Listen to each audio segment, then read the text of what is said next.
घने जंगल में आसमान पर बिजली चमक रही थी और बादल की जोरदार गरज के साथ ही जंगल में तेज बारिश शुरू हो जाती है। गौरी कवि और कालू कौवा अपने टूटे फूटे घर में बैठे हुए थे। कालू, मेरा तो भूख से बुरा हाल था और ऊपर से ये बारिश भी शुरू हो गई। अब मैं ऐसी बारिश में किसी के घर दाना चुराने नहीं जा सकता। मुझे सुनाई मत करो, चुप करके सो जाओ। मुझे तुमसे यही उम्मीद थी। पता था, मुझे तो शादी से पहले ही मेरे चाचा ने बता दिया था कि तुम एक नंबर के आलसी हो। तो फिर ना करती शादी मुझसे। बस गलती हो गई जो अपने बड़ों की बात ना मानकर तुम जैसे आवारा और आलसी कौवे से शादी की। बात तो ऐसे कर रही हो जैसे तुम्हारे बड़े कौवे बहुत मेहनती थे। तुम्हारे दोनों भाई अभी तक मेरे साथ बैठकर बीड़ी पीते हैं। खबरदार कालू, अगर मेरे भाइयों के बारे में एक शब्द भी मुंह से निकाला तो जान से मार दूंगी। जान से मार दोगी? बड़ी आई मुझे जान से मारने वाली। शक्ल देखी है अपनी? कौवों के घर तो हर वक्त ही लड़ाई रहती थी। गौरी जान जाती है कि आज लड़ाई से काम नहीं बनेगा, इसलिए वो प्यार से बोलती है, कालू जी, मेरे सुंदर पति, भूख लगी है, मुझे चुरा कर ला दो। ऐसा करो, आज तोते के घर में जाओ। मैंने देखा था वो तोता आज मीठा फल लेकर अपने घर जा रहा था शाम को। अच्छा ठीक है, कहाँ है मेरी लाठी? कौवा अपनी लाठी उठाता है, मुंह पर कपड़ा बांधकर चेहरा छुपाता है।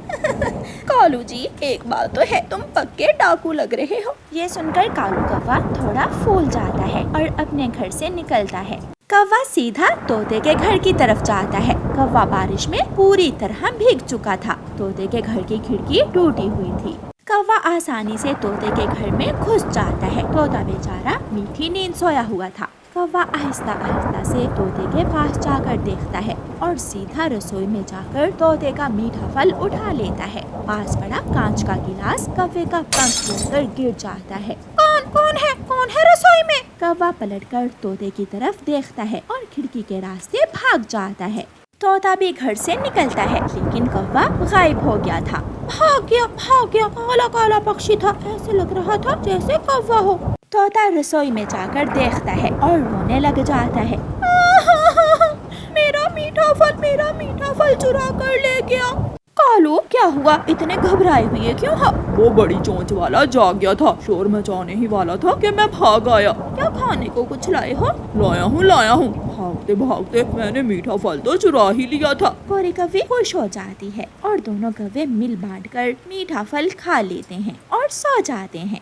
सुबह हो जाती है। तोता अपने घर से बाहर निकलकर इधर उधर देखता है। हर तरफ बारिश ही बारिश थी। बारिश में ज्यादा दूर तक दिखाई भी नहीं दे रहा था। मेरा मीठा फल कोई चुरा कर ले गया और मैं भूख से मर रहा हूँ। सुबह सवेरे ही तोता रानू चिड़िया के घर जाता है। चिड़िया, दरवाजा खोलो, मैं हूँ तोता। तोता चिड़िया के घर के दरवाजे पर दस्तक देते हुए ऐसे कहता है। रानू चिड़िया दरवाजा खोलती है। तोते, तुम बारिश में सुबह सुबह ही? हाँ, भूख लगी है रानू चिड़िया, मुझे कुछ खाने को दो। तोते भैया, कल शाम जो मीठा फल आप लाए थे, क्या वो रात को ही खा लिया था? कहाँ खा लिया? वो मीठा फल तो रात को एक चोर चुरा कर ले गया। काले रंग का चोर था। काले रंग का पक्षी तो एक ही रहता है हमारे जंगल में, वो है कालू कौवा। तुम्हारा मीठा फल जरूर कालू कौवे ने ही चुराया होगा। अगर भागता ना तो मैं उसे पकड़ने ही वाला था। फिर चिड़िया अपने घर से दाना लाकर तोते को दे देती है और तोता चला जाता है। गुड़िया बेटी, अगर आज वो कौवा तोते के घर गया है तो कल हमारे घर भी आ सकता है। घर की खिड़की टूटी हुई है, मैं जंगल से लकड़ी लेकर आती हूँ और हम खिड़की को बंद कर देंगे। लेकिन मम्मा, बाहर तो बारिश है। कोई बात नहीं बेटी, मैं चली जाऊंगी। आप आराम से घोंसले में बैठकर कहानियों वाली किताब पढ़ो। फिर मम्मा चिड़िया अपने घर से निकलती। कौवा और कवि बारिश के मौसम में घने जंगल में पेड़ के नीचे बैठे हुए सलाह कर रहे थे। कालू जी, आज किस पक्षी के घर में जाना है? आहिस्ता बोलो गौरी। मैं सोचा है आज हम रानू चिड़िया के घर से दाना चुराएंगे। रानू चिड़िया भी पेड़ के पीछे छुपी हुई कौवों की बातें सुन रही थी। कौवे के बच्चे, आज मेरे घर में आना तो मैं भी देखूंगी तुम्हें। चिड़िया वहाँ से चली जाती है और नदी के पास से चावल लेकर लकड़ी लिए बिना ही घर चली जाती है।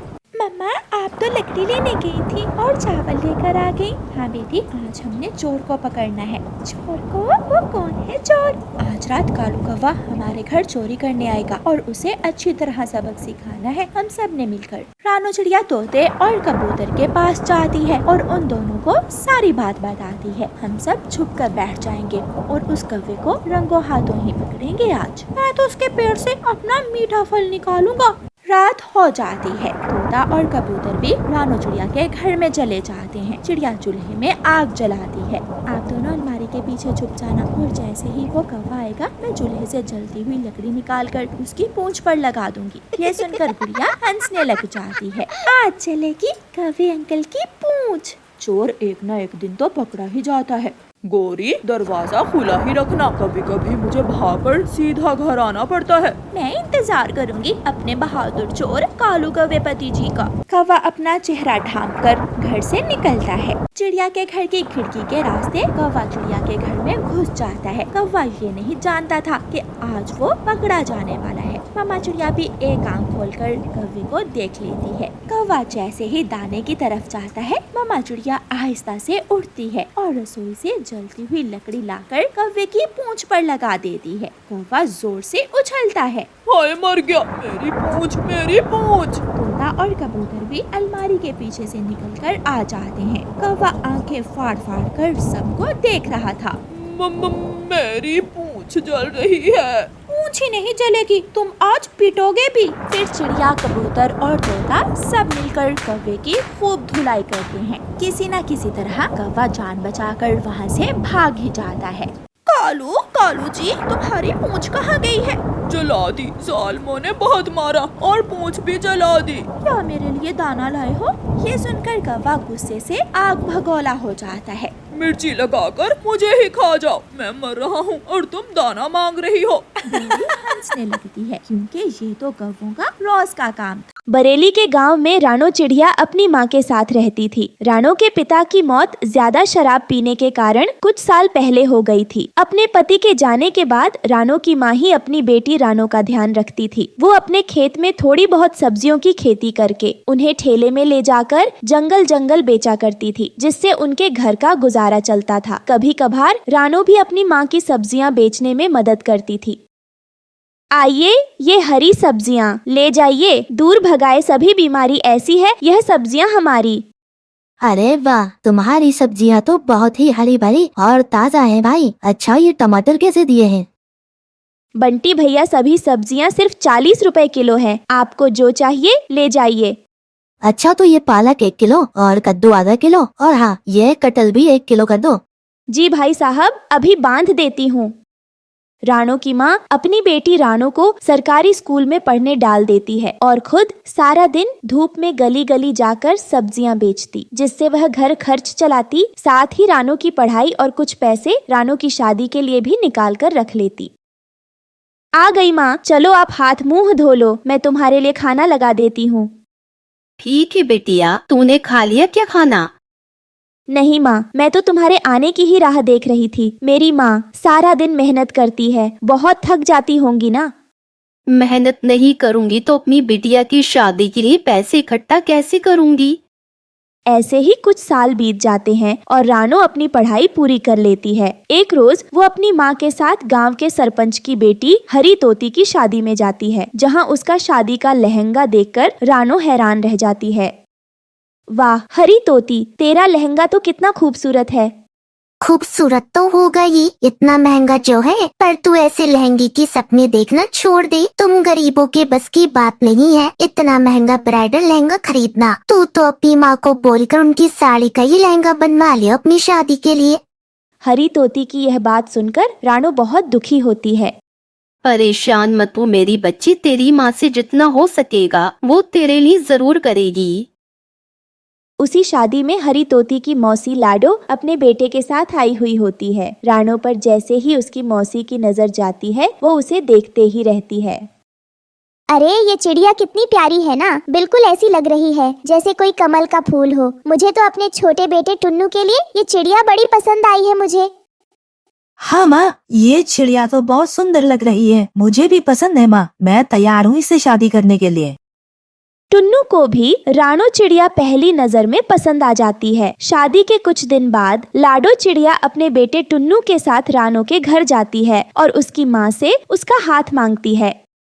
बहन जी, मैं गरीब सब्जी वाली हूँ और आपके बड़े घर में रिश्ता जोड़ने की मेरी हैसियत नहीं है। मैं आपको दान दहेज भी नहीं दे पाऊंगी। अगर ये सब जानने के बावजूद आप मेरी बेटी को अपनाने के लिए तैयार है तो मुझे रिश्ता मंजूर है।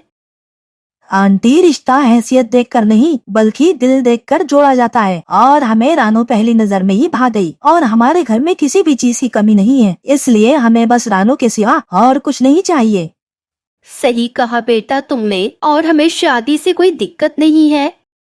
रानो के लिए बड़े घर से आया रिश्ता देख उसकी माँ खुश हो गई। रानो की माँ ने अपनी जमा पूंजी निकाली और उसने अपनी बेटी की शादी की तैयारियां शुरू कर दी। सब तैयारियां होने के बाद वह अपनी बेटी को ब्राइडल लहंगा दिलाने के लिए रानो के साथ शहर के जंगल गई और सुंदर सा ब्राइडल लहंगा उसके लिए ले आई।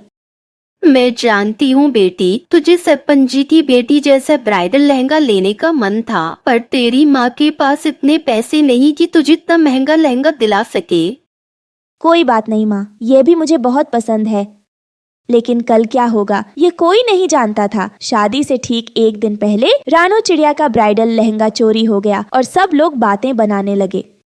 हाय, कितना बड़ा अपशगुन है ये तो। दुल्हन का ब्राइडल लहंगा चोरी हो गया, ये तो बहुत ही बुरा हुआ। थु थु थु थु थु थु थु। बेचारी रानो की माँ के पास अब तो इतने पैसे भी नहीं थे कि वो फिर से अपनी बेटी को ब्राइडल लहंगा दिलवा सके। मेरी माँ ने कितने सालों से एक एक पाई इकट्ठी करके मेरे लिए शादी का लहंगा बनवाया था, लेकिन अब क्या होगा, मैं क्या पहनूंगी। यह बात जब टुन्नू चिढ़ा को पता चली तो वो बाजार गया और रानो के लिए एक बहुत ही महंगा और खूबसूरत ब्राइडल लहंगा ले आया, जिसे देखकर रानो हैरान रह गई। अरे ये तो वही लहंगा है जो सरपंच जी की बेटी मतलब हरी तोती ने अपनी शादी में पहना था। हाँ, हमें उसी ने बताया कि तुम्हें उसका लहंगा बहुत पसंद आया था, लेकिन इतना महंगा होने के कारण तुम ऐसा लहंगा अपनी शादी के लिए खरीद नहीं पाई। इसलिए जब मुझे पता चला कि तुम्हारा लहंगा चोरी हो गया है तो मैं इसे तुम्हारे लिए ले आया। टुन्नू जी आप बहुत अच्छे हो, आपका बहुत बहुत शुक्रिया। बेटा तुमने हमारी लाज बचा ली। माँ जी, रानो मेरी होने वाली पत्नी है। माँ जी, उसके लिए मैं इतना तो कर ही सकता हूँ। अब कल इस जोड़े को पहनकर दुल्हन बनकर तैयार हो जाना। धूमधाम से बारात लेकर आएंगे और अपनी दुल्हनिया को ले जाएंगे। अगले दिन जब रानो चिड़िया ब्राइडल लहंगा पहनकर तैयार होती है तो वो किसी अप्सरा से कम नहीं लगती। सबकी नजरें उस पर टिक जाती हैं। उसे देख हरी तोती भी हैरान रह जाती है। रानो को उस ब्राइडल लहंगे में देखकर उसकी माँ की आंखें भर जाती हैं। फिर रानो की शादी धूमधाम से टुन्नू के साथ खुशी खुशी हो जाती है। दोस्तों, आपको हमारी आज की कहानी कैसी लगी? हमारी कहानी को लाइक करें, कमेंट करके अपनी राय हमें दें। आपके कमेंट और लाइक हमारे हौसले को बढ़ाते हैं। अगर आप हमारे चैनल पर नए आए हैं तो हमारे चैनल को सब्सक्राइब करना ना भूलें। आपका धन्यवाद।